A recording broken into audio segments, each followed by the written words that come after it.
बिस्मिल्लाहिर्रहमानिर्रहीम। अस्सलाम वालेकुम। कैसे हैं आप सब? उम्मीद है आप सब खैरियत से होंगे।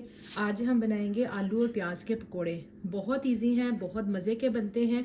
रमज़ान भी आ रहा है, आप इसे ज़रूर ट्राई कीजिएगा। वीडियो को लाइक करना, शेयर करना और सब्सक्राइब करना मत भूलिएगा। पकोड़े बनाने के लिए हमें जिन चीज़ों का इस्तेमाल करना है, नॉर्मली हमने बेसन लिया है। चीज़ों का इस्तेमाल आप अपने हिसाब से कम या ज़्यादा कर सकते हैं।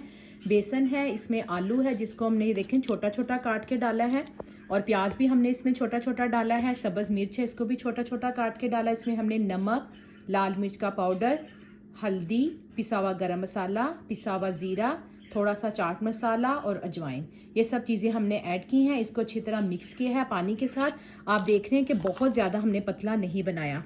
तो कुछ लोग जो हैं बेसन बहुत ज़्यादा पसंद करते हैं, मैंने इसमें नॉर्मल रखा है। बस इन सब चीज़ों को ऐड करेंगे और इसको मिक्स करेंगे अच्छी तरह, और हम ऑयल गरम करते हैं और फिर पकोड़े बनाना स्टार्ट करते हैं। ऑयल गरम हो चुका था। ऑयल को बहुत ज़्यादा गरम नहीं करना और ना ही हमने आंच को बहुत तेज़ रखना है, वरना क्या होगा कि पकोड़े जो है वो बाहर से जल जाएंगे और अंदर से जो बेसन है वो कच्चा रहेगा। तो देखिए, जब एक साइड पक चुकी थी हमने इसकी साइड चेंज कर ली, और इसमें हमने धनिया पाउडर जो है पिसा हुआ वो भी ऐड किया था। आप साबुत भी ऐड कर सकते हैं। कुछ लोग जो है वो साबुत पसंद नहीं करते, तो इसलिए हमने पिसा हुआ ऐड किया है।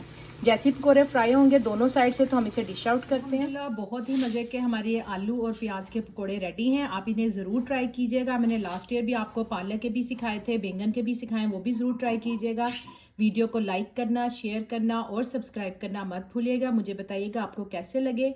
इंशाल्लाह फिर आऊँगी बहुत जल्द नई और आसान रेसिपी के साथ। दुआ में याद रखिएगा। अल्लाह हाफिज़।